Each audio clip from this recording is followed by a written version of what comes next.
Welcome back to the YouTube channel, and I have a individual with a story, but also someone who's doing positive things within his community and for other people, more so other people more than for himself. So I'm going to welcome onto the podcast. I'm trying to think. I'm going to call you Chris. Chris. I'll call you Chris today. Is that all right? Chris is I'm going to go full government name, but then I thought I changed it. Well, welcome, mate. So thank you for having me. No, not a problem. Listen, no, it's more of a pleasure for me to have someone on like you, because I see a lot of the stuff that you're doing, and I think, go you. You know, like people like yourself, I like to get on because it's just the whole point is the amount of work that you're doing. For me, I believe you should get more.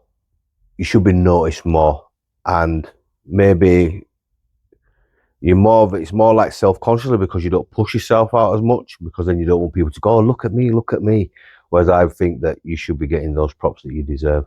Thank you. Thanks, man. So we are going to do a whistle stop of your journey through beginning, and there is no end because you're continuing. Yeah. So we won't say end. So my first question, which everybody will know, is, who are you?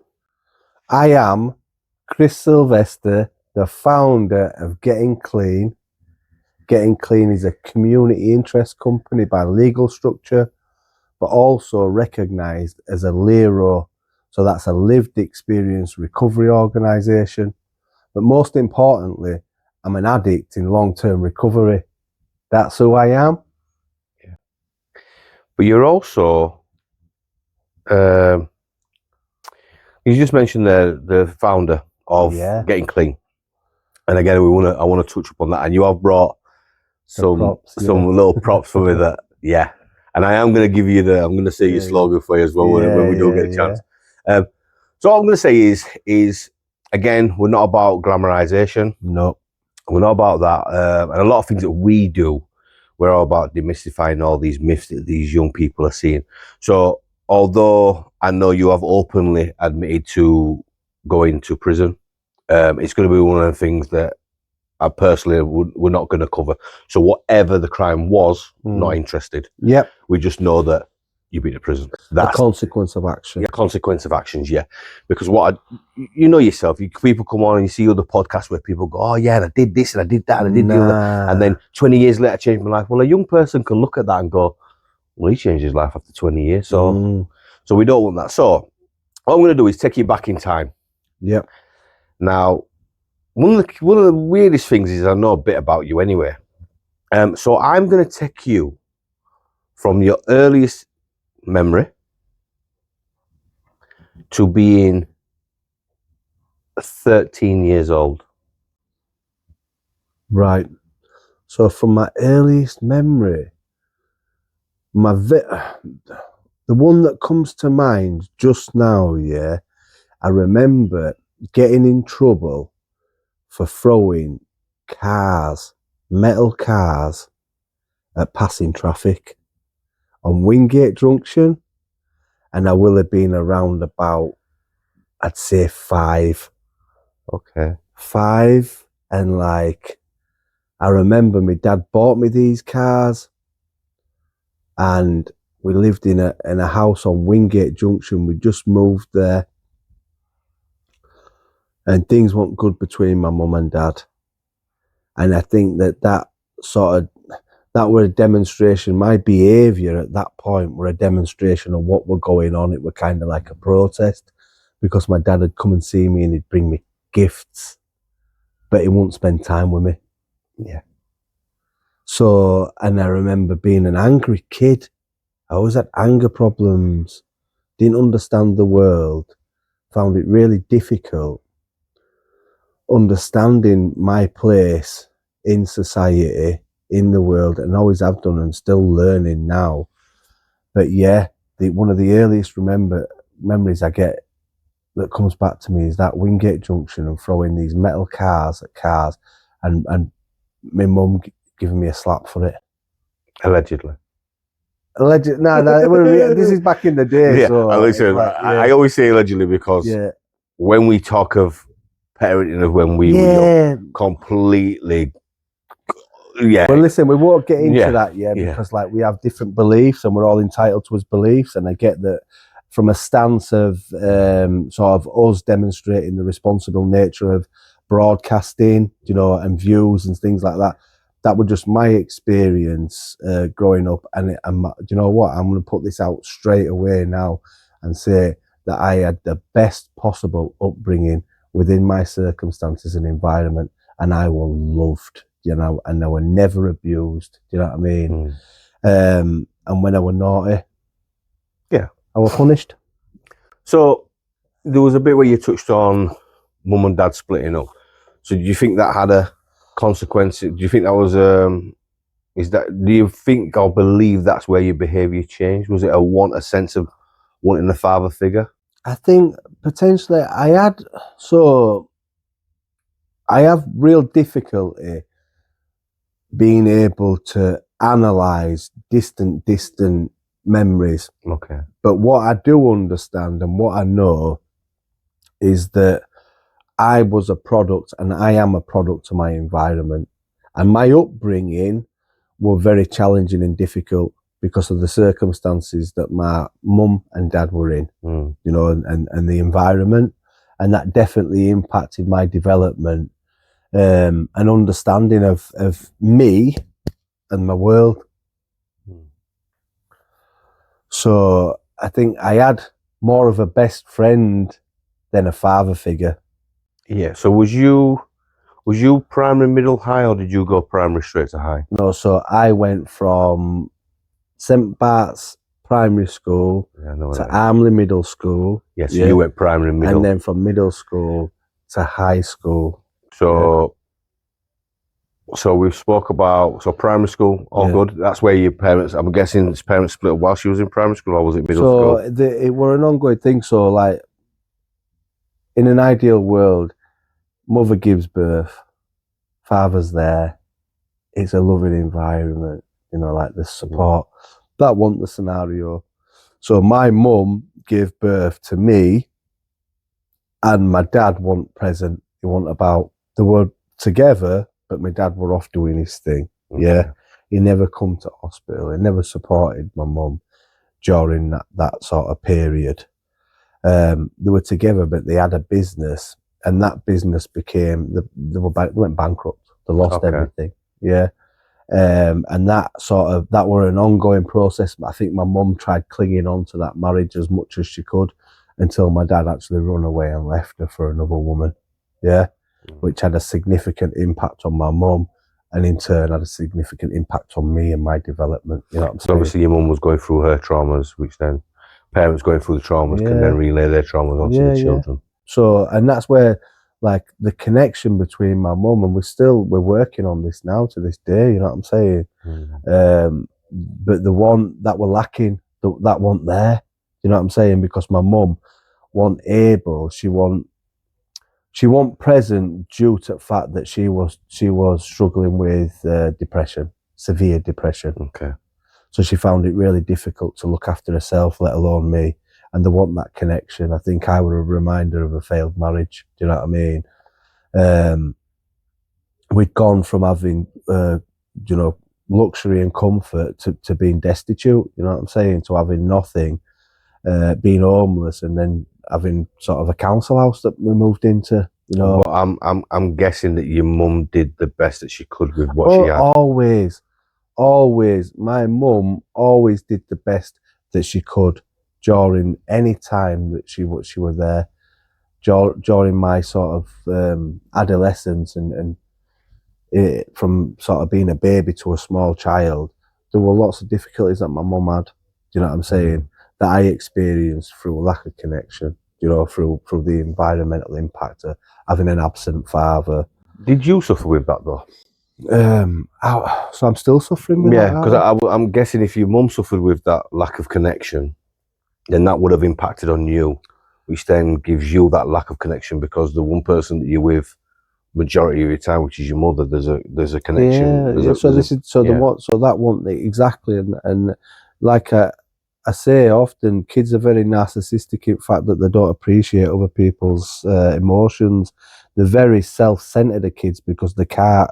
The concept of understanding what somebody else is going through. And you said something interesting. I don't know the quote, but you do. But it's one of your favourite quotes, and I heard you say it today. Something about kids. Yeah, it was something to do about children being children or something. So youth is wasted on the young. That's the one. You know, youth is wasted on the young, and what we know about it, it's one of them in hindsight. If I knew what I knew 20 years ago or whatever, things would be different. The reality of it is, you know, like we're developing as small people, as children, and we don't have the capacity or the understanding of what's going on for anybody else because we're just not there in that development stage in his minds. No. And it's just how we develop as people. Still not there even when you class yourself as an adult, are you? Well, you're learning, don't you? Constantly learning. I think that we learn, don't we? And I think that as experiences shape us. But I definitely missed constructive and positive role models in my life, male figures that helped me develop as a man and as a boy, you know, and as a person. Ultimately, because the influence that I had from my father, like I said, he was more like a best mate. So he'd turn up on a weekend and he'd whisk me away and we'd go, I don't know, to London, to Imperial War Museum, and we'd stay in a fancy hotel, or we'd jump on an aeroplane and go somewhere, you know, like he took me around the world, took me to Australia, he took me to Singapore, to Kuala Lumpur, to Penang, he took me all over, Malaysia, and then I come back to Armley and I'm living in a council house and like my mum's partner at times, you know, he's unemployed, you know, we're struggling to make ends meet, you know, like with beans on toast. Yeah. Beans on toast. Yeah. Ours was corned beef and rice. Yeah. So we'd have corned beef and rice. So you've got like a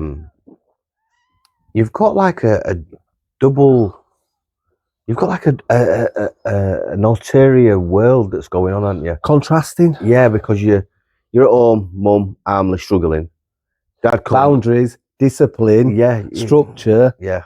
Rules. These are all the things. You're coming back to that because your mum wants you to keep you grounded because she can see what's going on. Your dad comes, shows you all the fancy stuff. So you don't want to lose that because then what happens then is you go, well, I don't need to listen to you because my dad does this and my dad does the other. So your mum sets the boundaries, but as kids, you look at that and you go, it's not attractive, is it? It's not attractive at all. You don't understand how much you need them as a kid. Like I say, you know, youth is wasted on the young, and hindsight is a beautiful thing. So does this continue with your dad until throughout school, through middle school? Sorry, because we were going to 13. Yeah, so we got to 13. So it's like at that point, where you're starting secondary school. Yeah, so now Westleeds High School, yeah. My first year, that's where the first introduction. It should be called intake, wasn't it? Was it intake? No, Westleeds High School. It's called Dixon's. Oh, sorry. Yes, I do apologise. It's the one opposite Wingate. Yeah. So this is it. Yeah. So we're up Armley now, where I'm from. Big up Armley. So yeah, we're there, and this is where sort of like my first introductions. So I'd had solvents before. I'd done stuff like that, sniffed and stuff like that. But Westleeds High School is the first introduction to heroin, yeah, that I had. And ultimately, yeah, it's the only education that it provided me. Okay. Yeah. So I had real difficulties. So, you know, like as a 13-year-old child entering into high school with lots of complex issues and difficulties, yeah. Really low self-esteem, yeah. Massive ego, because like we've identified, there were a connection problem between a maternal connection that wasn't there. It was lacking. Ultimately, that made me perceive the notion that there was something wrong with me, that I wasn't good enough, because I couldn't understand what my mum was going through because she was depressed. Yeah. So ultimately it comes back to me. There's something wrong with me. What's not right with me? Yeah. As a defense mechanism, as a survival instinct, we have an ego. The ego wants to show there's nothing wrong with you. Yeah. And I had lots of factors. There were lots of issues during my development years that prevented me from learning. And I compared myself constantly, as we do, to other people. So people were learning in school and it seemed that they were getting it. Yeah. Okay. And I couldn't get it. I couldn't get it. I couldn't even sit still. Now they'd probably say, "Oh, he's got ADHD, or there's some, you know, there's back there's dyslexic." You know, like I remember, it's like we're looking at me and trying to get these assessments done, and a teacher coming out with a comment, yeah, from a statement: "Is it dyslexia? It can't be dyslexia, because if it were dyslexia, you need a wheelchair." Yeah. Okay. And that's the understanding, yeah, of conditions back then. You know what I'm saying? Yeah, because it was very different back then, wasn't it? You didn't have all those pseudonyms of your ADHD, and not many people knew about dyslexia and X, Y, Z. So I'm guessing now this is where you're quite defensive, and then you actually become rebellious because of the fact that people are trying to get you to learn. Yeah. They're not understanding you, but you've got your defense up, you can't learn. So your mechanism, it's like dyslexia when they're telling people to read out, and they get, because in school, if you remember, you had to stand up, read, and then the next person would follow on, the next person would follow on.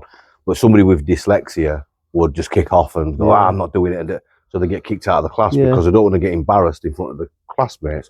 They'd rather sit out in the hall. So it's like this, yeah. For me, I'm in an environment where potentially I'm with my peers, and you've just put me on a stage, yeah, that you don't want to be on. So that I struggle, yeah, I struggle learning academically. I've never been strong at it. I'm still not good at it now. And then you'll ask me to do something, either a mathematical equation or you'll ask me to read something, and I struggle with it. So what I'm going to do is I'm going to use that stage, that platform, to try and make you look like a fool. Do you know what I mean? Because if I can make everyone laugh, yeah, I feel like I've got validation. You know what I'm saying? I feel like I've got a purpose. Do you know what I mean? It gives me something. I've got power again. We're talking about power. We're talking about control. Yeah. Yeah, but I understand that. But this is where I think I'm trying to get the finer details, because you said this is where you first get introduced to heroin. Mm-hmm. So how do you go from trying to make people laugh as your defense mechanism, yeah, to then going, I'm actually gonna. But do you actually know what it is when you do try it, or is it something where you go, oh, I will try it? So let's set the scene, because I remember it clear as day. It's another memory, same as chucking the cars as a child. Yeah, it sticks with me. It's like engraved on my mind. Yeah. So I'm supposed to be in a class, yeah, where I can't cope, a mathematical class where I have a real issue with teachers, yeah, because I can't conform, I can't behave, I can't learn, I'm struggling in that environment. So I'll take myself out of that environment, so it'll either be external truancy or internal truancy.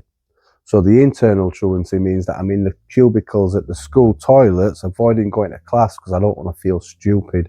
I don't want to compare myself to other people. I've got all sorts of issues going on. So I'll lock myself away in a cubicle. Yeah? Okay. In the next cubicle. How old are you at this point, sorry? 12, 13. So yeah, because in secondary school, when it was high school, you'd have started at 13. You start at 13, okay. So it's like this. Well, I'm almost certain that I was starting school as a 12-year-old, but either way, yeah. I'm in that cubicle, and the next cubicle onto me, yeah, I hear rustling a tinfoil. I hear lighters flickering, yeah. I don't know what these noises are initially. I smell a really strange, pungent smell. I hear hushed voices, yeah. Naturally, I'm inquisitive. So I peer over at cubicle top, and there's two boys from year 11. So I'm year 7 fresh. And then you've got year 11 boys. And these kids, yeah, are like, they're icons to me because they're constantly in trouble. The tough kids, do you know what I mean? They've got this reputation. I'm attracted to that. And they're in there, and they're tooting smack. Yeah. Okay. So naturally, I find myself in there with them. And that was the very first introduction that I had to heroin. Yeah. Yeah, because now you've said that and you're saying they're year 11, you would have been year 7, so you would have been 11 years old. Because I thought you was old school where you went primary, middle, then high, so you've gone primary and then... Okay, so that's your first introduction. That's my first introduction. So in your opinion, knowing what you know about yourself, do you believe that gets a grip of you straight away? So what that gave me straight away, yeah, I'm not saying that I became addicted overnight, no, because I went through periods where I didn't have it. It's not like I would have it every day from that point on. Right, yeah? okay. But I'd use other substances, yeah. But that first introduction to heroin, yeah, I've talked about all the trauma that I experienced, yeah. Talked about the discomfort that I felt, you know, being me. Not fitting in, not feeling accepted, not feeling good enough, not feeling like I have anything to offer, really low self-esteem, really self-conscious, outwardly seeming confident but internally shrinking constantly, comparing myself to everybody else. Being in pain. I describe that as being in pain. Yeah. That were pain. That were painful, that were difficult at times. When I bump into the number one painkiller, yeah, that gives me everything that I need, yeah. I change how I feel, yeah. It changes how I feel. It gives me comfort, gives me security, gives me acceptance within a group of people that I look up to, peers, connection, which I'm lacking. It proves to start giving me an identity that becomes my identity. So from that point on, you know, like, I'm engaging with these older lads, yeah, and I'm trying to get substances that predominantly end up being constantly this quest for heroin. So I'll work my way through different. It's mad because it's laws of attraction, yeah. So it's like while ever I'm sort of behaving how I'm behaving, which is really negatively. People that are attracted to that are people that are similarly acting negatively. So anybody that's positive or that's around me, I don't want to be around them. If they're doing well in class, I can't do well in class. But I can fit in with these guys that are causing trouble. Yeah. And these guys that are causing trouble, we're going out and stealing. Yeah. We're going out and stealing to get drugs. Yeah. And them drugs always, you know what I'm saying, always end up being smack. Yeah. So what age are you now? So I'm booted out of school now, round about 13, yeah? Okay. And then I spend about 2 years, yeah, bobbing about criminal justice system. So they tried getting me to go to Armley Park referral unit. It was a nice fit because I'm from Armley, we're just up the road. Yeah. Do you know what I mean? On Armley Park. So knowing what you know now, yeah, over that 2-year period, so you kicked out of school at 13, did you say? Yeah. So I actually registered at Leeds Addiction Unit by the time that by the time I'm 14, yeah, 13, 14, registered, yeah, at Leeds Addiction Unit in treatment, yeah. Wow. Mental, absolutely mental. When you look at that, yeah, now I've got 4 kids, do you know what I mean? 3 that I'm actively involved with, 1 that I constantly try, but still, yeah, 4 kids. And I look at them and I think, wow. Do you know what I'm saying? So did you put yourself in treatment? So I followed the patterns. So people that I were hanging around with were all jumping on scripts, prescriptions, yeah. Okay. They Yeah. were getting medication. So I went through the process, yeah, of getting registered with Leeds Addiction Unit, and I organised an appointment, an home visit And I always remember the guy that turned up, Steve Redknapp, because now I understand that he had lived experience, but you know, back then that wasn't disclosed. Yeah. But the relationship that I developed with him, yeah, do you know what I mean, meant that now I'm aware that he'd had a similar journey to me, yeah. Do you know what I mean? That he'd been through the journey itself. But I'd got an home visit and my dad was kicking about waiting. He wouldn't go to work. Normally he'd go to work. So I've been booted out of my mum's. I'm living with my dad. And he's not going to work. And I'm thinking, you need to go. I've got this appointment. And then next thing you know, there's a knock at the door and it's Steve Redknapp from Leeds Addiction Unit. Do you think your dad knew? Of course he knew, man. Because any, like you're saying, any other time, yeah, he was going to work, but on this particular day. So he knew, so he wouldn't daft me, Dad. He will have had a letter, he will have opened it, do you know what I mean? Do you know what I mean? He will have seen what was going on. You've got to understand at that point, Carl, yeah, like my mum and dad didn't understand what was going on with me. They didn't know what was going on. The fact I had mental health issues, I definitely had behaviour problems, I was always getting arrested, I was in all this trouble, do you know what I mean? Constantly committing crimes. They couldn't understand what was going on. They didn't know what was going on.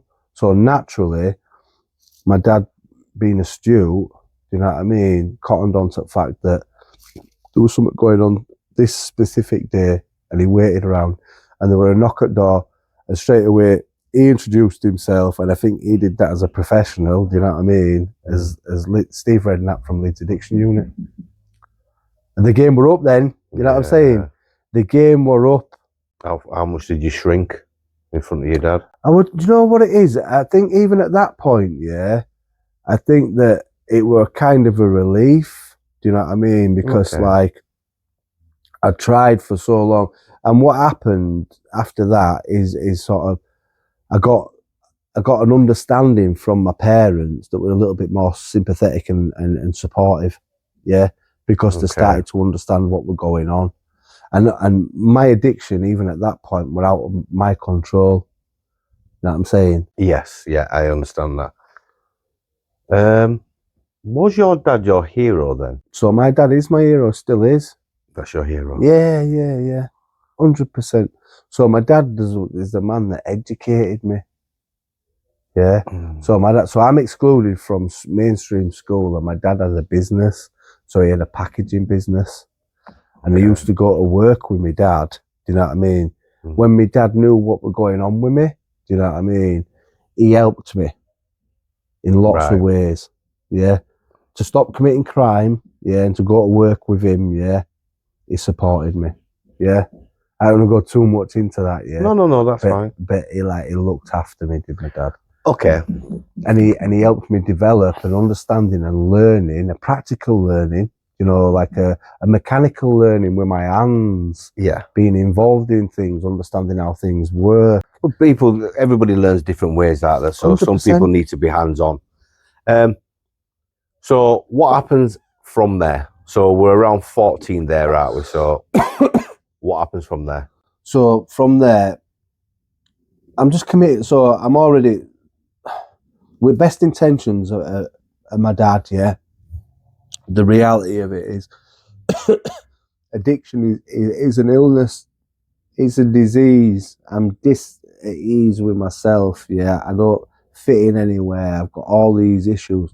I use substances to avoid having a relationship with myself. But it doesn't matter how many substances I can get my hands on, namely the ones that are of my choice, which I always end up with, which are primarily crack cocaine and heroin, which are both painkillers in their own right.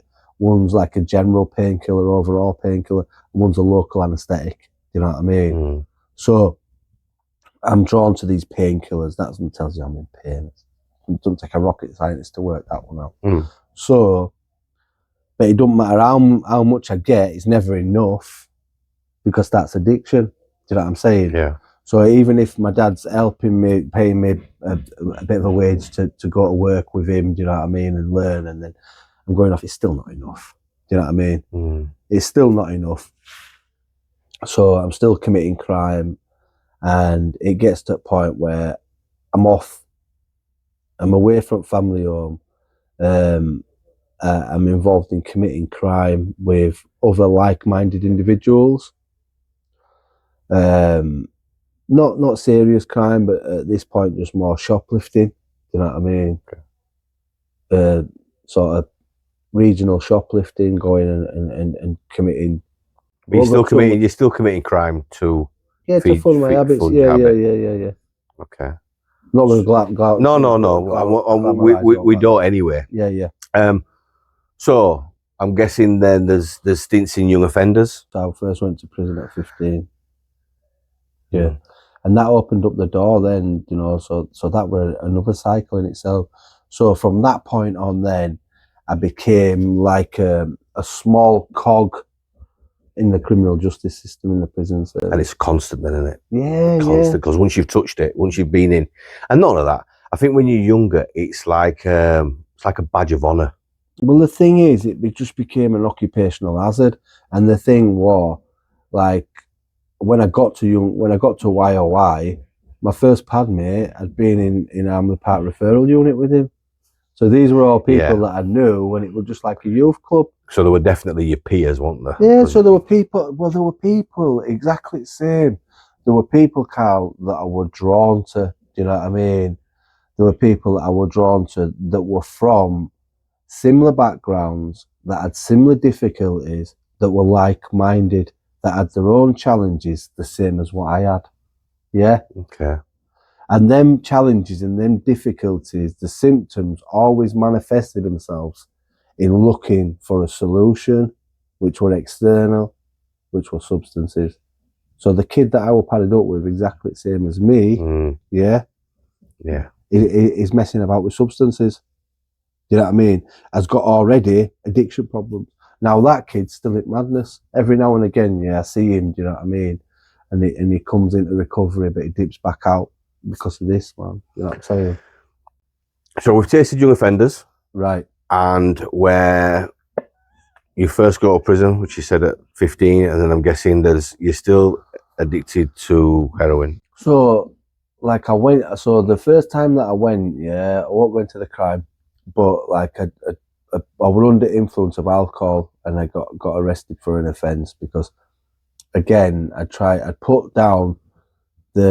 I'd moved to Bradford to try and address my problems with heroin, and I'd connected with a group of peers, youngsters, just young kids, do you know what I mean? And we were all drinking and taking other substances, do you know what I mean? But it was, I suppose you could say, recreational as kids, do you know what I mean? But for me, the party never stopped. And I'd bounce from one person to another person, do you know what I mean? And I'd find more like-minded people. And then I found myself in a situation where, like I say, I ended up committing an offence and going to prison, do you know what I mean? And being remanded for a period. And then upon release, coming back to that area, having difficulties in that area, and then moving back to Leeds. And as soon as I moved back to Leeds, I would just straight back in it. Straight back with old people, creature of habit, straight back in with graft, doing what I was doing with these like-minded people. So this goes on for, I'm guessing, a few years now. Of course, it's been but at any stage, is there a stage where you go, right, I need to stop? Because everybody has that, don't they? They have the stages, and they might go back using again. But when is the first stage where you go, look, I've got to change? There'd been lots of instances throughout that journey. There'd been lots of instances, even till that point now. So around about 17, 18, talking about now YOI. So going from young offenders, juvies, up onto YOIs at Doncaster, 18. There'd been lots of instances where, like, I'd seen the damage that were being done, and I'd wanted to address the problems that I had, but I didn't understand addiction. My family didn't understand addiction. I don't even think that a lot of services that I were involved with understood addiction, and I still think that they don't now. Do you know what I mean? I think that, like I said, I learn still. Like I'm open-minded and I learn about addiction daily. But back then there were lots of instances and points where I realised that the results of my actions had caused problems not just for me, but for other people, that had made me to want to start to change and address them.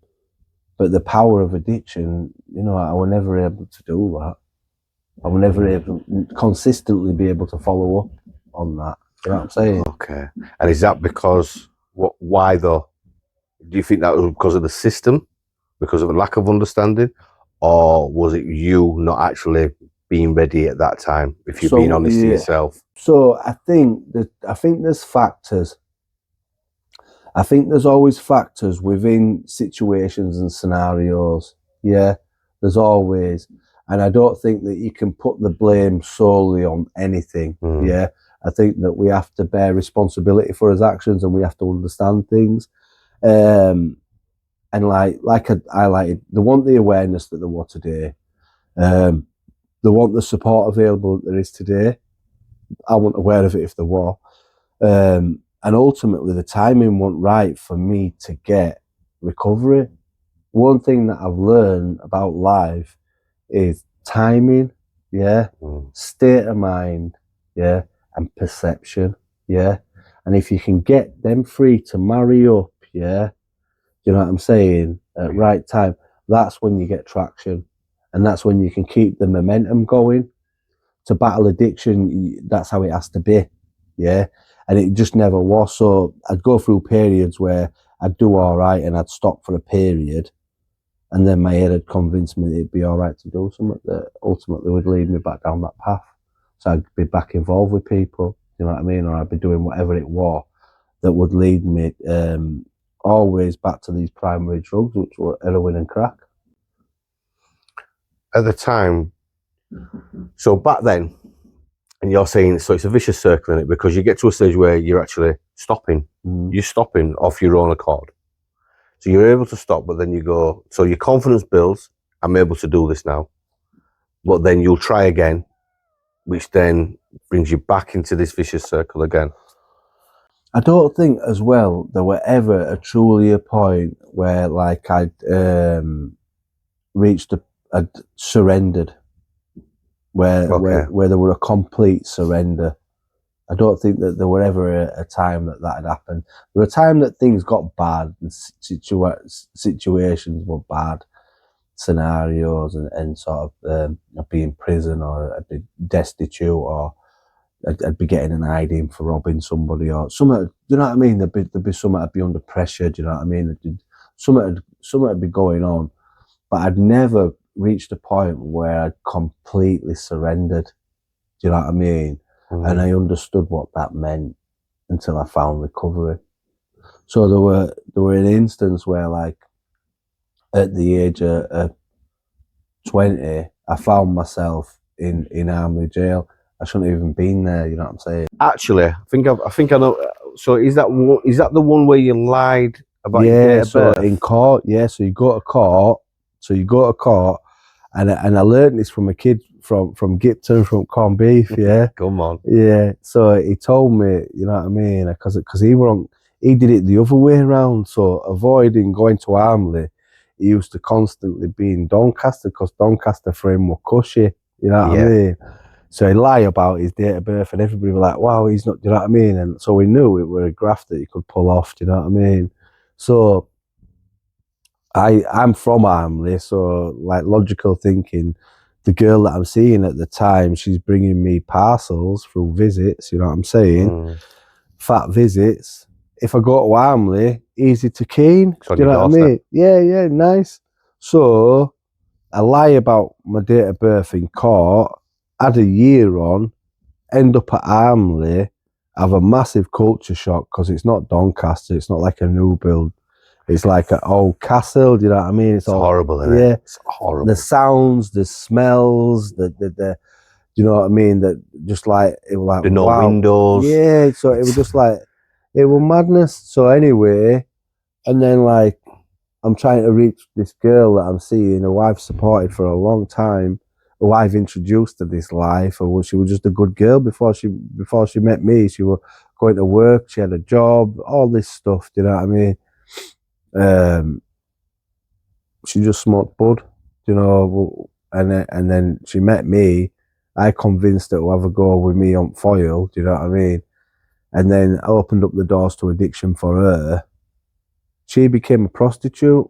Yeah, and like I believed at that point that I loved this girl. Maybe I did, do you know what I mean? I'm still learning about love again now, but like she was my partner and I felt responsible for that introduction.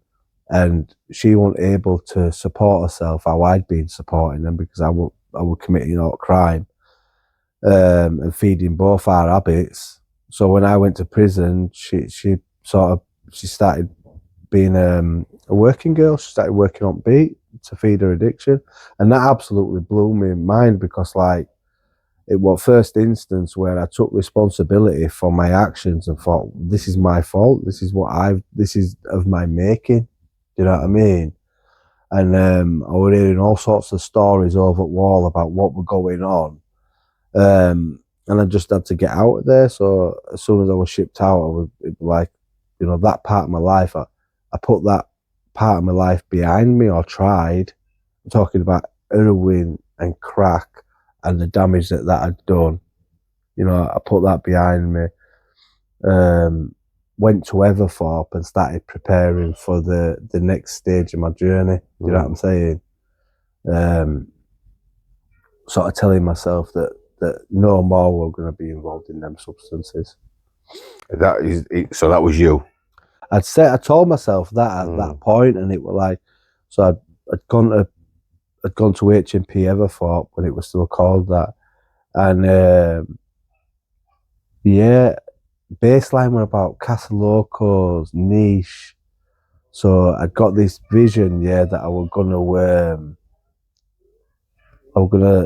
gonna be big on the dance scene in Casa Locos on the floor, shouting out. You know what I'm saying? I won't glamorize it. I got this vision. This is what I'm gonna do. So I practiced the dance moves. Do you know what I mean? Yeah. I had all the music. Do you know what I mean? I got captivated. This was gonna be me upon release. You know what I'm saying? That was your idea. That one. Well, I did it. I pulled it off for a bit. Do you know what I mean? Okay. But it wasn't sustainable. Do you know what I mean? So does that pull you back? Does that pull you back in? Yeah. So because it's still. So it's still a substance in it. It's still a substance in and the thing is that I can't use that recreationally. So I'll take whatever I can. So I'll be like, my addiction will manifest itself in substances. Yeah. Yeah. So whether it's cannabis, whether it's cocaine, whatever it is, as long as I'm taking summit, as long as I've got summit, my addiction's happy because it's got something to manifest itself into. Yeah. It's got a form. It's in me. Yeah. It's preventing me from having a relationship with myself. I don't know any of this because I don't know about recovery. But all I know is that I can't use drugs like anybody else. Can't use it like anybody else. People can go out partying Friday, Saturday, Sunday, and then go back to work or go back to normal life, whatever they're doing. On a Monday, I'm still trying to find somebody to party with. Do you know what I mean? Desperately trying to continue the party by myself. Do you know what I mean? Playing music, getting off my head. Do you know what I mean? Unable to deal with life because drugs had always been a solution. So I'm guessing you still got a relationship with your mum and dad at this time? Yeah, so my mum and dad always were there for me. Always were there for me, regardless. My mum won't visit me in prison, but my dad would. Okay. Yeah. So, like, my dad would visit me regardless of what crimes I'd committed, what I'd done, what if I'd stolen from family, whatever it was. He'd always be there and he'd always be willing to visit me until he wasn't able to. That's good. Still was there for you throughout that time. I think that was his amends. I think that he took responsibility for the damage that were done through his involvement or lack of involvement in my development years. You know, like through early life. He wasn't available, was he? And I think that when he overcome his own mental health issues and got a diagnosis and got treatment and then started tackling his own issues with substances and things like that, he were able he was able to be more responsible and present and be a dad. Was that a better relationship then? Yeah, so like my dad, like I say, it was always my hero. He was always my role model. He was always somebody that inspired me. I loved him dearly. Do you know what I mean? And again, he did the best that he could at that point. He never believed that he was causing me any harm. Yeah, do you know what I mean? Or that, you know, like what he was doing were bad. He was just having fun. Do you know what I mean? He was trying to make it fun for you also. For him as well. Yeah. It was a relationship, you know what I mean? It was like a relationship that we had that were more like a friendship than there were no boundaries. Yeah. Whereas your mum was putting them boundaries. My mum always had the boundaries. So everybody says that there's a turning point. There's always a turning point or a light bulb moment. Yeah. We all have it at some stage. So is yours a light bulb moment, or is yours a realization that? Yeah, so there were a series of events, yeah, that led up to me sort of understanding that you know, change was a requirement, and that surrender that I talk about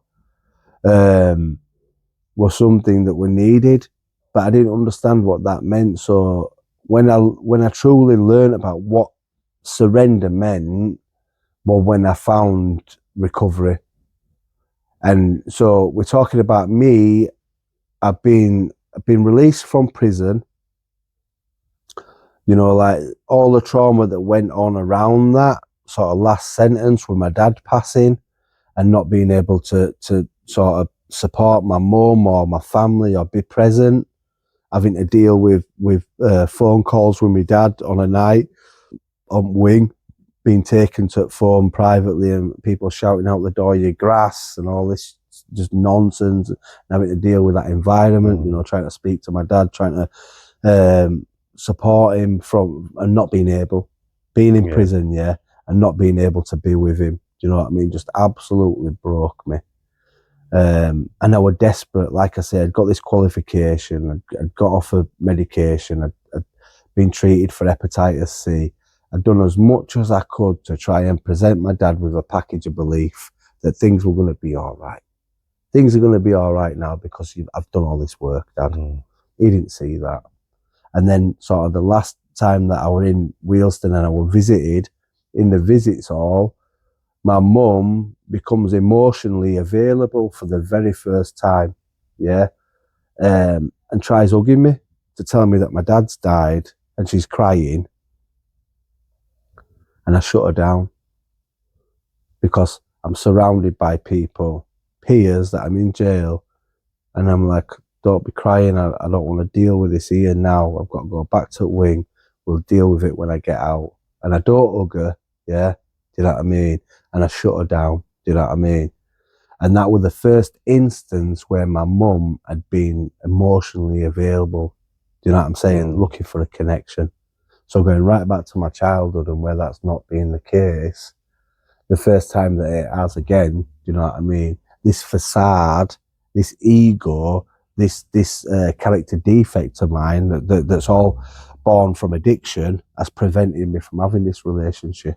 Do you regret that, not hugging her? Yeah, 100%. I regret so much. I regret being afraid. I regret being afraid all my life, of being able to say that I'm Chris, this is how I'm feeling, I'm scared, I don't feel good enough, all that stuff, I regret that, you know, and I think, oh, well, what if things had been different? It's a regret, but would I change it? No. You know what I'm saying? So where does the change start then? So the change starts, so imagine this, I'm released from prison. I go to my dad's funeral. I can't make it through the day without getting off my head. Come 1 o'clock in the morning, I'm out on the beat with the working girls scoring both smack and crack. The cycle starts again. Fast forward 8 weeks, if that, I'm injecting in my groin. You know, my mum's booted me out because she can't have me around her because I'm making her poorly. I'm stealing from her. I'm lying. Addiction's rife, and I'm sort of in a really dark place. Fast forward, I'd say another 8 weeks, and then I'm actually in hospital with a cellulitis infection. I can't bear weight. My legs red raw. I've got this infection because I'm injecting in my groin in dirty area with dirty equipment. And I'm just obsessed with drugs again. I'm homeless, living in a car and a doorway. So the car gets towed away. Just catastrophe, car crash.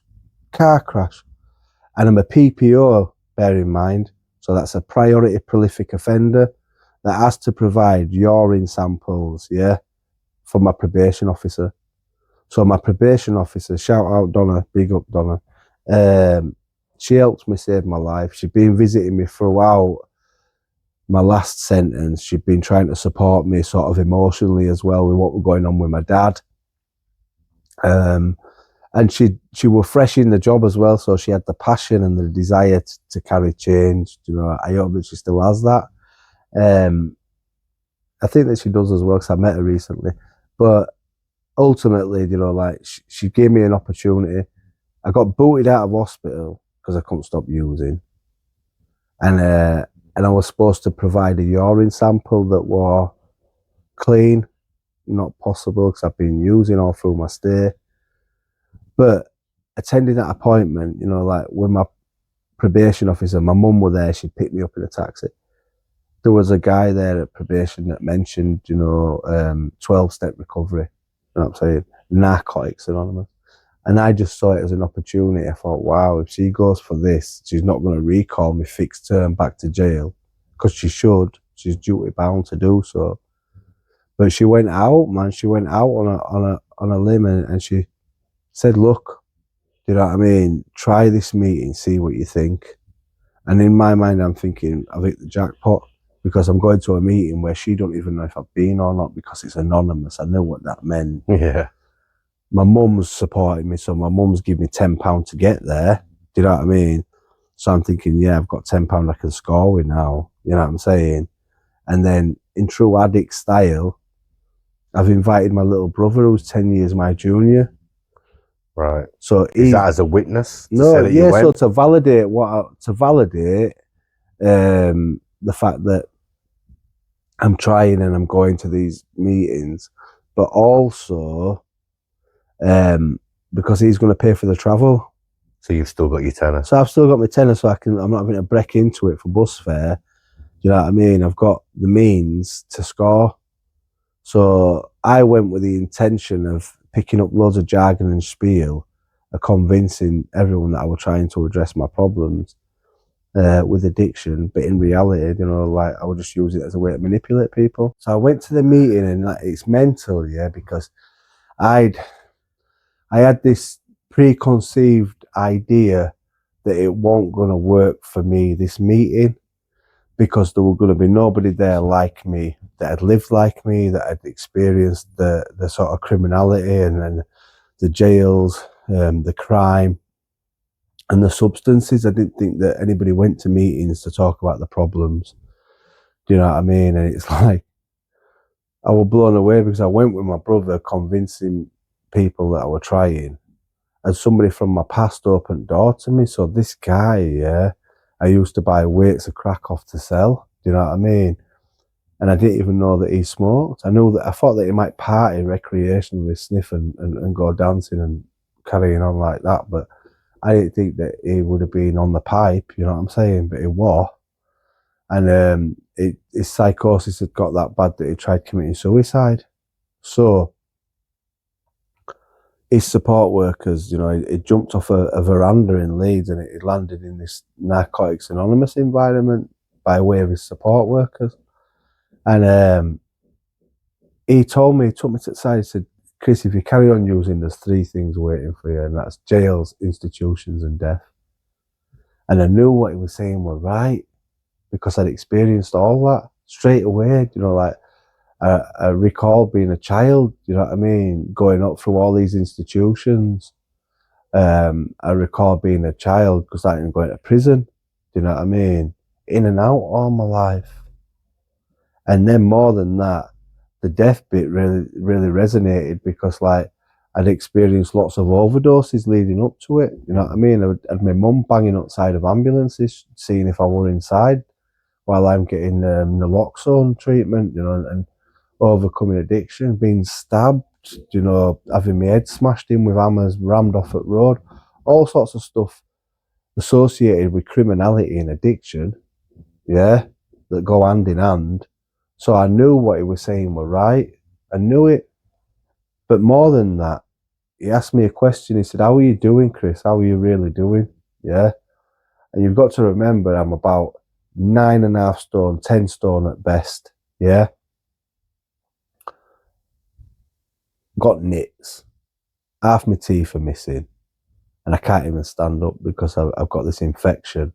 Can't even get hospital treatment because I can't manage me. I'm that chaotic.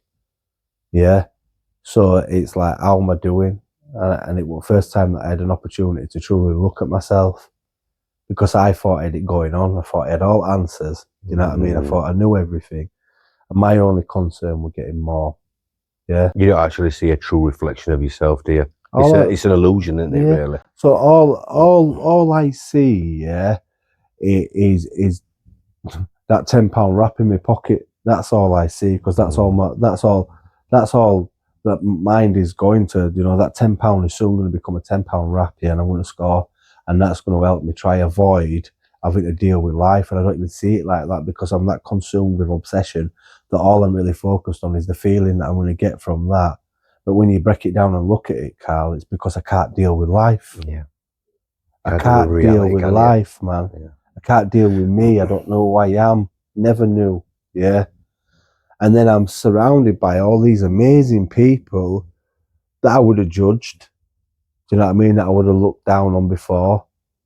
Do you know what I mean? That I would have had an opinion on. Do you know what I mean? I would have thought I were better than them. Do you know what I mean? And they're talking honestly about how they're feeling and about what's going on for them. Yeah. And it absolutely blows my mind because they've got the courage to describe feeling how I feel. Yeah. And this is your change, isn't it? So this is it. So I'm like, what?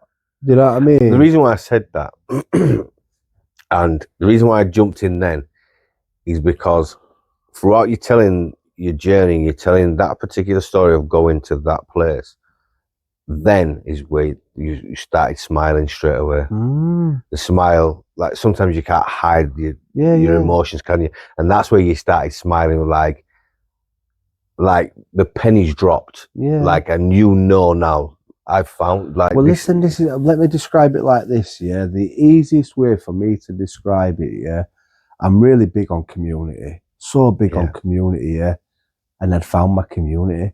I'd found my tribe. I'd found my people. Yeah. I'd found that identification. I'd found somewhere where I realised I can actually learn to be myself. And you're around like-minded people also, aren't you? That are going to understand the things that you say, what you're coming from, your feelings, your emotions. They're not going to judge me. Yeah. I've got this fear that I'm going to be judged all my life. And I'm in an environment where I'm not going to be judged, where I can be myself, where I can talk openly about what's going on for me without fear of somebody using it as an opportunity to think this guy's gone soft, I'm going to have him, Do you know what I mean? Or fear of how you would have acted around these same people before you went there as well. Yeah. So the complexity of character and addiction is just mad. So being around these people, like-minded people, absolutely blew my mind. And I realised, for years, professionals have been trying to help me. And all I'd ever seen is a lanyard. Yeah. Do you know what I mean? And some academic research or some qualification or some training and in your mind you're always going to be saying, how do you know? What do you know? You don't know what I'm going through, X, Y, and Z, all those little things that are happening for you. So it's like this, people used to talk to me and tell me things were possible, and all these people wanted to support me and they had the best intentions, you know what I'm saying? They wanted to help me. and they'd tell me that things were possible. And in my mind, I'd think, you don't even know me. You don't know me. You don't know that I've never succeeded at anything in my life. You don't know that I'm a failure. You don't know that I'm not good enough. Yeah. All this negative narrative that's self-taught, yeah, that I've done myself down with for years. You don't know what it's like to wake up with that obsession to use drugs, that overwhelming obsession that manifests itself in a compulsive action, which means that I don't even think about You can't think of anything else other than that. Yeah. So and then tell me, you know what it's like to deal with the shame and guilt of what you've had to do for knowing that you've kicked your mum's door off, yeah, or knowing that you've done whatever you've done that's caused such damage and impact, yeah. You're telling me that you know how to live with that shame and guilt. You don't know what it's like to be me. And that alienates me, and that's a bump. And all I've ever had is people that follow protocol, that are trained, that are wearing lanyards, that have clipboards, that are asking me questions over and over again, and it's us and them. It's always been us and them. And then for the first time, you then meet a community, like you say, your tribe of like-minded people that are going through the same things as you, who are saying the same stories, they're telling the same tales, that are giving the same information, their feelings, their emotions, exactly how you. And like you said, there's no fear of them using that against you either, is there? So that's your turning point. That's you there in a nutshell. I can see with the smile. That's So this is when I realise that there's a solution to the problem that I've had for years, and that the problem's me. Yeah. Okay. So the problem's me, and that as long as I address that problem, the symptom, which is the drugs and the behaviours and all this stuff that's going on, yeah, that can be addressed if I work on me, yeah. If I start developing this relationship with me and who I am, and that's where I start to recover, and that's where I grip hold of this recovery and I develop as an individual. I embrace spiritual principles, so honesty, open-mindedness. So was yours 12 steps? Did you do 12 So steps? I still attend meetings, yeah. I still attend meetings. I still work a 12-step program, yeah. Okay. I'm still of service within that fellowship, and I still sponsor, and I'm still sponsoring. Yeah, I was still going to say you sponsor as well. Okay. So we have that. We have it's not a light bulb moment. I think you called it a realization. It was a series of events. Okay, that lead you to timing, man. Yeah, timing, state of mind, perception again. So you've also said you're big on community, which obviously I see within you. But I'm going to take you back. I don't know if you'll remember this. There's one time I'm pouring with sweat. Yeah, I've had to go all the way into town because it's the only place that I can get printing ink from. Yeah. And I walk into this shop, and there's someone in there who's having issues with printing themselves. Yeah. And I look at this person looks at me, and this person goes, I know you, don't I? And I go, oh, blah, blah, blah. And you go, oh, look, it's Chris. And I go, oh, it's, hey, Carl, blah, blah, blah. Yeah, we end up having a conversation. Just starting this up then. Yeah. Just starting this. And then obviously you're doing stuff with getting clean. Now, how does getting clean, and we're going to get onto the soap, by the way. Yeah. But how does getting clean start? What's that? Where does that manifest from? So getting clean is born from frustration. Okay. So, and an understanding and a requirement for change. And I'm talking about systemic change, and I'm talking about societal change. So I'm a deep dude, you know, I get down, yeah. So I look at, like we said, environments, yeah, and I look at my environment. So picture this, I found recovery, yeah, I found a new way to live, I've embraced it. It's pretty much all I've got, yeah. It's all I've got at that point, I believe, because I ain't got an education, because I was booted out of school as a child. I've got no legitimate work experience. It's not like I can go back to being a sparky or a joiner or a builder or whatever. I've never really had a job for long. But what I've got is my recovery, and I've got a desire to want to support people, because that's where my recovery is. Do you know what I mean? I only keep what I've got by giving it away, by being of service. Yeah. Yeah. And I gravitate towards working in services, supporting homeless people, you know, because that's been my journey again. You know, and it's where I access support. So naturally, it's where I go. But working in these services, I became quickly frustrated because I identified lots of gaps within services that people fell through. Yeah. And that it wasn't all completely how it should be, you know what I'm saying? And that people weren't receiving the best support that they could. And I knew that lived experience had so much more to offer. Lived experience meant that, again, I could bypass the barriers between professionalism, do you know what I mean, and then and that gap, and say, look, man, do you know what I mean? I know what you're going for. I've been there. No professional's ever said that to me. Yeah. And even if they have, they've had a lanyard on, and there's been professional boundaries that's prevented them saying, look, I know what that's, I know. Do you know what I mean? I know what you're going for. I've been there, man. You know, this has been my experience. It's not about me. It's about you, but like, there's hope. Do you know what I mean? You can do this. So how, so you're going from this, so you have this, all this is going in your So I'm head. working in, look at this one, yeah. So I'm working in homeless services, 50-hour weeks, yeah, in a homeless shelter. Mad shifts, yeah. So I'm doing 12-hour shifts, yeah, on average 5 a week, yeah. But you can see the link between homelessness and addiction. Well, they're intrinsically linked. Yeah. Same with criminality, same with mental health. It's all intrinsically linked. Yeah. The homelessness is just the end result, it's the product. It's another symptom. Yeah.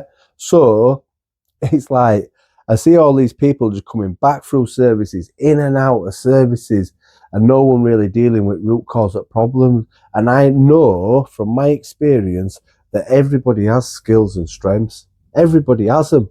Yeah. You're good at something, you might not be good at everything. You just need to find out what it is. Yeah, 100%. And everybody needs a purpose. Yeah. And when you have a purpose, yeah, and you focus on skills and strengths, we're talking about empowerment then. We're talking about finding a solution to overcome addiction, yeah? We're talking about creating opportunities that allow people to integrate back into society and become leaders, yeah?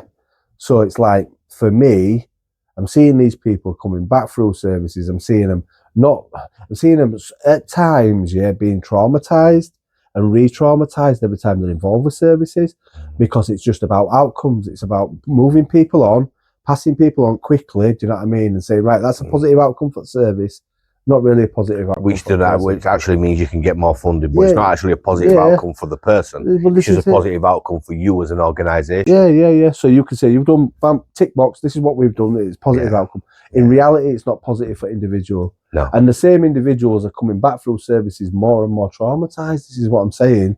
And I realised, right, I've got my recovery, I've got my lived experience. It's a constant reopening of trauma, isn't it? Of course it is. And you know what it is, yeah?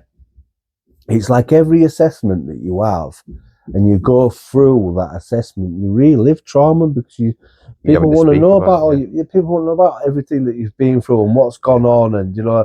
And I'd sit in these assessments and I'd think, I'm not asking these questions. I know that Joey has just been in an assessment yesterday. And you know the weird thing about it is, and I don't know if you've come across this, but some of the people that will sit and ask these questions, they will ask them questions because the chances are this is the only chance that they get to sit with somebody who has that issue, that has those problems, that has that trauma. In any other walk of life, they're not going to get the opportunity to do it.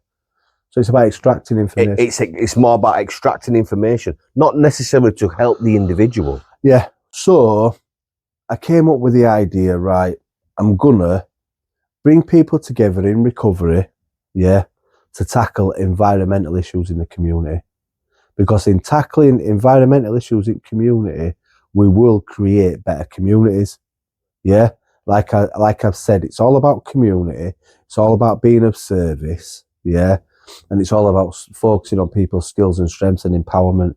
So my amends process and giving back means that I can go out and challenge stigma by being of service to my community, by doing something just so simple as picking litter, with my friends that are in recovery with me, and saying to people, look, this is what recovery looks like. We're here. If you've got a problem with drugs, if you've got a problem with addiction, if you've got a problem with alcohol, if you just need someone to talk to, we're here. You know what I mean? Come and get involved. Come and help us. Let's clean up, man. If that's just a lifesaver for just one person, you've been successful, aren't you? Well, but I don't think it's just litter picking, because I've seen you doing. No. So that's how it started. Ah, right, okay. So that's how it started. So initially, it started in November 2021 as an unconstituted group, just turning up with the objective of tackling environmental issues and promoting sustainable recovery. So that were the initial, and that were the initial concept. And as it grew, I realised, wow, we've got something here. Do you know what I mean? Because there were lots of people that were in recovery that were wanting to give back, that were wanting to support each other, that had different experiences, different skill sets. Yeah. So it's like, right, empowerment again, teach me how to do something, show me how to do that. Now, if you can teach somebody how to do something, the sense of achievement and empowerment there is immense. And it's better than any feeling that you can get from taking a substance when you see somebody develop and you've been involved in that. You've been part of that journey, but more than that, but you learn a skill to be able to teach somebody else. And it's also as an add-on, we can talking about recovery and what's working in recovery to make recovery sustainable. So these relationships, the transactional. Yeah, well, it's like the thing, look, they say, give a man a fish, he'll eat for the day. Yeah. We'll teach him how to fish, he'll eat for a lifetime. This is it. Yeah. So it's like, as the group grew, there were more skills available within this group. So we could start looking, there were kids that had done conservation projects, so we started learning about conservation projects. We started learning about the litter that we were collecting, because we were putting it aside at roads in these big purple bags, loads of them, but then thinking, what's happening to them, where are they going? So we had a little educational excursion up to the Viola plant, and we learned, wow, they're being incinerated, which is no good for environment, because we're about looking after the environment. So we learned how to recycle, and then we made a pledge to recycle the litter that we collect, to process it upon collecting it, so it's better for environment. And then we carry that message to the community and let people know that we're actually out here doing this. You could be doing it at home. Do you know what I mean? It helps the environment. We carry a message of by actions. We're of service to the community. We create wildflower meadows, plant flowers in deprived communities, making nice spaces, helping pollinators, nature, bringing nature and recovery together. Then we start doing repair jobs for elderly people, disabled people, fixing fences, decorating houses, doing DIY, learning skills from each other, creating pathways to employment. And also, you've got to remember some of these people that are within your own community of ex-offenders or whatever, they may have certain skill sets that they're actually teaching one another when it's coming down to building fences or painting, decorating and stuff like that, with gardening. So you're using what you already have within your own community. Yeah, and that's it exactly. And what we're doing then, is we're learning skills from one another that are transferable. Do you know what I'm saying? So how do we get onto the soap? So the soap, we knew straight away then at that point, that we needed an income stream. And I'd always been involved in selling drugs, and I knew how important it was to have a product. So I came up with the concept, getting clean soap. Yeah. So this is soap that's made in therapeutic workshops. Can I ask you a question before you go into details? Did you ever, because your soap is called Getting Clean Soap, did you ever have any pushback on that name? Yeah. Only because I'm thinking, if you're going getting clean, you would go getting clean from substance misuse, or getting clean from alcohol misuse, or whatever it might be. But then you call your soap Getting Clean. I'm guessing there's organizations. So it's like this, like there is real, again, stigma. You were talking about stigma, So we'll have policymakers, bureaucracy that'd say, oh, you can't say that. It's not politically correct to say that you're clean. And I'm like, who are you to tell me, that's had a lifetime of addiction, that I can't say that I'm clean? Now, by me saying that I'm clean, I'm not implying that somebody that uses drugs is dirty. What I'm saying is my system is clean. I've managed to get clean, My system is clean. My probation officer asked for a sample. She wants a clean sample. Now, we love people. We love addicts that are addicted to drugs. We love them and we want them to recover. Yeah. So we came up with the concept and the name Getting Clean to tackle environmental issues, cleaning up. Yeah. The product to clean with. So you use it to clean your hands. Yeah. You know what I mean? It's made by people that are in recovery. Yeah. Whether it's politically correct to say they're getting clean, that's up to them to say. That's for them to say. Yeah. I'll celebrate my clean time and I'll wear my recovery as a badge of honour because it's been a lifetime achievement. Yeah. And I only get one go at it. Yeah. Every day. Yeah. Just for today, I'm clean. That's it. Yeah. Yeah, because it's every 24 hours, isn't it? Yeah, that's it. That's all I get. So I came up with the concept of soap, obviously, because it fits so well with everything that we're doing. Yeah. So it'd be easy to market. Now, like I've said, I was involved in selling drugs. So selling drugs is a saturated market. Everyone's at it around my end. You know what I mean? All over the city, the people that I were involved with, that's what they're up to. Very competitive market. So you have to be good at selling. You have to be good at marketing. You have to find niches, yeah? You have to find strategies. Plus the product has to be good. The product has to be good, man. Yeah. If it ain't good, you have to sell it cheap in turnover. I think with your product, the difference that I see in your product than what I've seen with any other soap, and I'm not just saying it because you're here, because I don't know of any other story of any other soap. No, well, this is the thing. So a brand has to have a story. Yes. So a brand has to have a story, and this soap, has its own story. Yeah, this soap is on its own journey because each bar is made by a miracle. I'm talking about someone that's overcoming addiction. Yeah, that's supporting its community, that's supporting individuals to overcome addiction. It's a natural product, a clean product, packaged in sustainable material with so much social value. You know what I'm saying? So much impact. Right here in this product, this is a building block of communities. What flavour we got here? So this is lemongrass and sweet orange. Oh, okay. Do I get to keep this? Not that one. No, that's for somebody else. You've got one. You've got two, haven't you? Well, yeah, but I don't. This says lemongrass and sweet orange. I'm sure mine didn't say sweet orange. Well, all right. Listen, you got to subscribe though after that. You know what I'm saying? Beautiful. Beautiful. You got a beautiful out of him. Yeah? So. We've got the soap, and I want to keep this. I really do want to keep this one. Genuinely, it does actually smell that good. You know what it is? And I'll tell you another thing for me. I don't know where it's come from, but for me, anything citrusy, I always associate with clean. So lemon or lime, anything. It's nice to have. You keep that one, like I say, but you can follow the link on the TikTok and all other ones. I will do. Definitely. Okay, so that being said, that is nice. Yeah, that actually is nice. Right. So that being said, I'm going to ask you a couple of. Go on then. I'm going to ask you a couple of more questions. I mean, some of them, I think, two of them, I'm going to know the answer to. I will know the answer to them because everybody that's come on with a lived experience will always. I've never met anybody that said anything different, so I'm not presuming you will. So it's a two-part question. The first part of it is if you went back in time, would you change anything? And if you did, what would it be? So I think instinctively, I want to be different, to everyone else.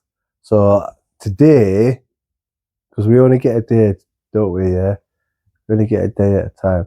I think the one thing that I would have changed, if I could, is I think I would have hugged my mum on that visit. Yeah, you know what I'm saying? And I think I would have embraced her. And I would have gone back to myself feeling like I'd achieved the connection with my mum. Yeah. So now I'm going to pull you now because you've been smart that because I know you've probably go.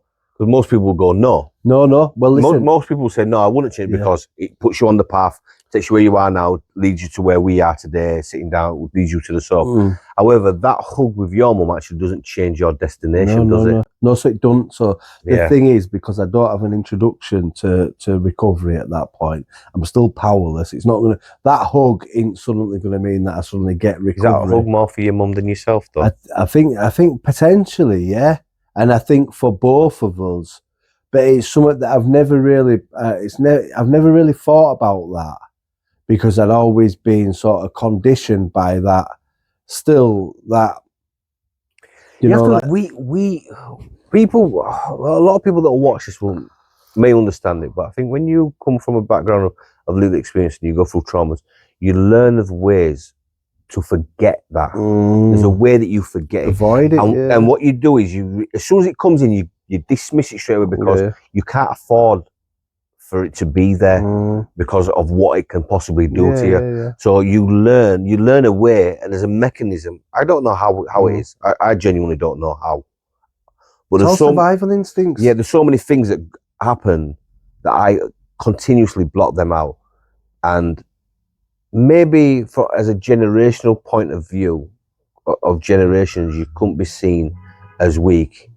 And I do genuinely still feel like that now at times, where I think, this is the thing. So at any given time, you can switch it up, So it's like madness. So I can be talking to somebody from my past, and I can suddenly morph back into my old person and that old mentality, and I think, whoa, what are you doing? Do you know what I mean? Where did that come from? Yeah, and it's instinctive. It's built within you. Of course it is. So it's like going back to my mum and that situation. It wouldn't have made a difference to my journey, but again, it would have been an opportunity, and it made me feel good now imagining that happening. Do you know what I mean? But in reality, whenever I've been asked before, would I have changed anything? I said no. Yeah, I wouldn't have changed anything. Yeah, because I'm where I am today as a result of my journey. Boom. Yeah. Okay, so I'm going to let you off with that one, because again, like you say, any other time, any given Sunday, you'd have said no, I won't change anything. Yeah. No, do you know what it is? And just let me elaborate. Yeah, and what I mean by that is like I'm really motivated to create change and opportunity in my community as a way of making amends for the damage that I've done throughout my life. And I don't want to say that I won't change anything, like a blasé attitude to I don't care about the crimes that I've committed or the damage that I've done, because I really, really do. Yeah. Yeah, look, because I understand that perfectly, what you're saying. And again, I'll always say, you know, people know about my lived experience, but again, you struggle to change things, because I always take things to my children. So the paths will always lead to my children. So can I regret them? You know, do I regret doing them? Yes, I do regret. Can I change them? No, because each one leads me to a certain path. I've got one more question for you, because then, as you know, you've got a question for me, or you can ask me a question. So my question is my last question. No, I've got two. First one is your dad still your hero? 100%. Okay. And my final one is, what advice would you give to your younger self? So that's not changing anything. It's just, what advice would you give your younger self? Now, we'll say teenage self. So that's quite a window, isn't it? So what advice would I give myself? Your younger self. Yeah. For anybody watching, this is rare that Chris does not have anything to say. Yeah. So, but I just want to make sure that I don't get this one wrong for my younger self, because I'm trying not to try change destiny. So no, because remember, it's not about changing anything. It's only about advice. Yeah. What advice would I give? Learn to love. Yeah. That's what advice I'd give. Learn to love. Yeah. And in doing so, learn to be loved. Yeah. Because this is one of the... You think you have to learn to be loved first before you can give love, though, Chris? I know I'm giving an extra question. No. So I think that it's linked, and I don't think that it's possible to have one without the other. Do you know what I mean?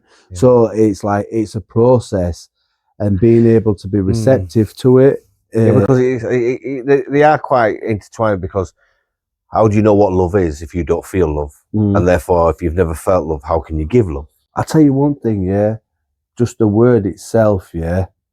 Someone telling me that they loved me before, yeah. It were either a girl that I would try to get one over and thought, yeah, winner, buzzing here. But if somebody genuinely, yeah, said, you know, I love you, yeah. Do you know what I mean? Made me feel so uncomfortable. Made me feel so uncomfortable, yeah. And then, Well, there's different types of love as well, isn't there? well, I think, do you know what it is? Yeah, I think, like I say, I learn about addiction, yeah, and I think something that I constantly learn about as well now is love and how to love, and how to be loved, yeah. I think that that's a constant development and understanding, and it's so encompassing, it's so broad, you know. It's like You have to be willing to accept it as well, don't you? yeah, and like I say, you can't, if you're going to give it, yeah, you can't give without receiving, yeah. It's so, and it's so important, and it's like, you know, what's needed in society today is love, it's unity, it's community, it's understanding, it's acceptance, it's being able to support, and it's just where I live, it's mental. This is the thing, yeah, and this is why I'm saying it's so important to learn to love. Yeah. You know what I'm saying? And we'll come back to that, yeah. It's so important to learn to love and to be loved and to accept people. Do you know what I'm saying? It's so, and the unity and how we come together, because there is an hidden agenda. 100% there's an agenda, and that's why things are publicised how they are, and there's this divide within communities. Whereas for me, unity and community beats addiction, beats the problems that we face, and that's my main. That's my main objective. So go on then, your next question. One more, you've got one more. Is that it? It's your turn, my friend. Right. So what question can I ask you? Are you going to subscribe to About a Life-Changing Soap, Carl? Is that it? Yeah, man. I don't know. So, what question? Right. So, I'm going to ask you a question. Can I ask you two questions? If you combine them together. Well, okay then. So, where would you like to be, yeah, in 5 years' time, yeah? Commercially and personally. So look at it like this. Okay. So you mean On the Verge and then Carl? Yeah. So Carl. So as an individual, Carl, where would you like to be in 5 years' time? Yeah. And what are you working towards with the Verge? Yeah, in achieving. Yeah, commercially. So as an enterprise. Yeah, as a community interest company, where do you want to be? Yeah, in 5 years' time. What's the vision? And where do you want to be personally? So I'll start with On the Verge. I think for me, On the Verge is, I want On the Verge to be able to stand alone. I don't want it to be associated with an individual or individuals. I want it to be where they go, oh, that's so-and-so who works for On the Verge, instead of it being, so obviously within the work that we're doing, we're kind of well known as individuals, but obviously On the Verge is getting well known as well. And I think for all, it's always everybody looks at this, you know it yourself, everybody looks at this instant success. It's like, you want it now, we'll invest this amount of money into you, but we want to see these results. Yeah. And I think for us, and I've always said it, is you can give advice to a young person at 12, 13 years old, and they start getting in trouble and they might end up in prison, and whatever happens with the journey, and they get to 25, 26, and all of a sudden they go, what was that guy called from On the Verge? Yeah. He gave me this advice, blah, blah, blah. He was right, you know. Your success has come. They won't remember my name, but they'll remember On the Verge. So as long as they keep that knowledge that On the Verge is teaching them, on trying to give them, then yeah, that's where I see On the Verge long term. I don't think it's about being the best or being the biggest, or It's not that. I just want it to be where people go and you think of the good stuff that On the Verge does. Personally, that's a very good question. I think I'm a complex person. I never stop. Anybody that knows me will tell you I have 10, 15 things going on in my mind, with obviously with ADHD, and so I'm constantly going. So I don't really take time personally, but I would love to be. I don't know. I don't think I'll ever stop working. So the dream of chilling, sitting on a beach and all that, I've no interest of that. Do you know what? I just want to be happy. That's it, really. Yes, Carl. You know, I just want to be happy. I think I've had a long time of just being, I won't say sad, but emotionally sad. So I think for me, more like I just want to be just happy. That's it for me, really. Just happy. Just happy. So, Chris, listen, I want to thank you for coming on and bringing me this, which I'm taking. I am going to subscribe, by the way. So, yeah, listen, honestly, thank you for coming on. I appreciate it. Cheers, pal. Honestly.